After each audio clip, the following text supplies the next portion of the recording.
Well, hopefully you can try and lift my spirits then after I was at the Emirates earlier today. We're going to have to get into that, of course, as much as I don't want to. But you think as many as 7 teams are in the relegation battle? Yeah, there's that many that I've had to write them down. There's that many. Go on then, I've got my pen ready. I think if you look at the table now, though, you look at how tight it is and how these teams have performed this season. They're all going to pick up points, but they're all going to, struggle in games and not pick up points. So if you look at Brentford, they're hot and cold. Yeah. Southampton. I've already written Newcastle down, by the way. Yeah, Newcastle, capital letters, put them in. But Brentford, Southampton, Norwich, Newcastle, Burnley, Leeds and Watford. I feel like them 7 teams are going to battle it out. I don't think Newcastle and Norwich are going to be cut adrift. I think that these teams are going to keep losing games, not picking up points. So it's going to be down to 7 teams, I feel. Yeah, that might be the only thing keeping Newcastle in it. That's the only hope, is that, like tomorrow, hopefully for Newcastle, Burnley lose at home to Spurs. Hopefully the teams like Watford lose to Leicester. That's what I'd be hoping if I'm a Newcastle fan. Yeah. Keep it to more teams down there. I can't argue with that. Yeah, then hopefully in January you've got the money, Newcastle, to go, all right then, it's only 6-7 points maybe adrift. We can go and spend and stay up, but big trouble for Newcastle coming up. Definitely. Do you agree with Gabby's thoughts there on the relegation battle? 03717 223344. 7 teams in that fight down there. Newcastle losing again today. It was Eddie Howe's first game in the dugout. Do you think there are any positives he can take away from that performance earlier? No positives. Oh, Gabby. You know what? What I didn't understand is that there was some Newcastle players that have come out and said they feel fitter with Eddie Howe in there, but it didn't look like that today. Newcastle fans are quick to have a go at Steve Bruce for the way he was getting the players to perform, but there was no better performance from anyone out there today. I mean, going forward, I was watching the game and Ryan Fraser, he didn't get past the player. In that formation, Eddie Howe's going to need his 3 attackers to be able to counter-attack at speed. Fraser was playing an easy pass, not taking no one on. For me, no positives. And Norwich game, wow, what a game that is. Shelvey looked all right, didn't he? Again, he did in the Brentford game as well. Looks like he could be a key player under Eddie Howe. A couple of shots from distance, tested Aaron Ramsdale. He'll probably get sent off next game with something silly like 2-footing someone, so you all get injured. He's not had consistent form, has he? But he had some good efforts today. He's always had that Shelvey, from when he was at Liverpool.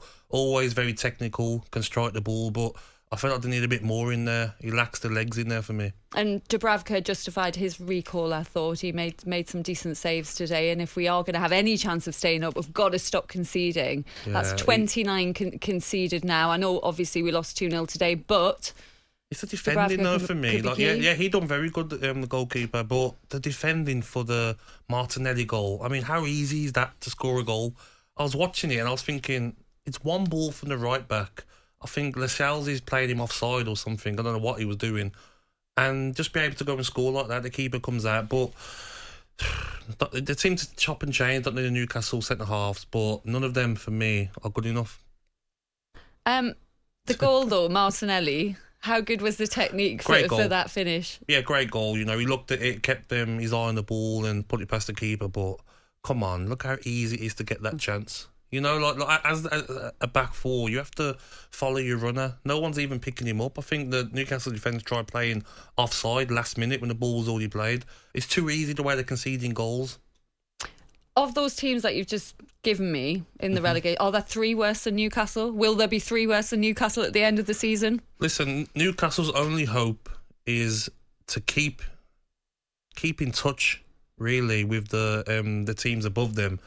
But they're going to have to spend a lot in January because it's not 1 or 2 players that they need. They need 3, 4, 5 players, Newcastle, that want to stay up. And I think that's what they will do. The owners will be backing Eddie Howe because they can't afford to get relegated. That's not what they want. They want Newcastle to be back up fighting for titles in the Premier League. But it's so tight down there, honestly. It's so tight. But they need to keep in touch before the window opens because players who's going to want to go if they think that they're going to be in the Championship? Listen, players will go for the reason of the money.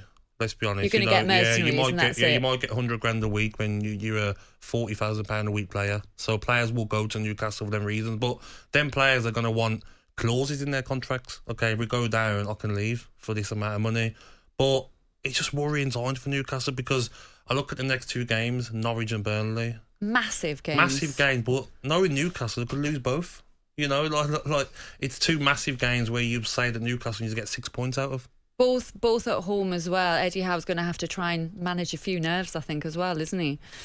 Yeah, a lot of nerves. But listen, you've got St. Maximin, you've got Callum Wilson, but they can't do it on their own. You know, you need goals from midfield. Can a centre half keep getting goals? You know, can a right back come up with a goal? But Newcastle just don't look like keeping clean sheets. And with Callum Wilson and St. Maximin, the only ones that look like scoring, you know, I'm very worried for Newcastle.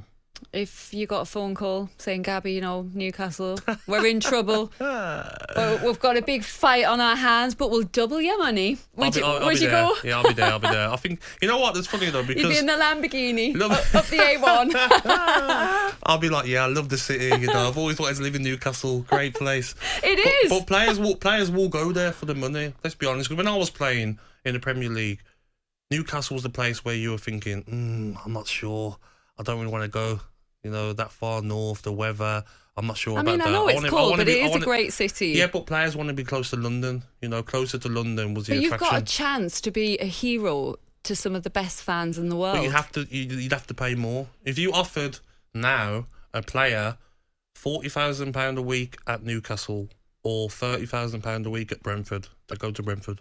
Loans, even on less money. Loans are going to be key, aren't they? Yeah, they're going to be, because players don't want to live in Newcastle, let's be honest.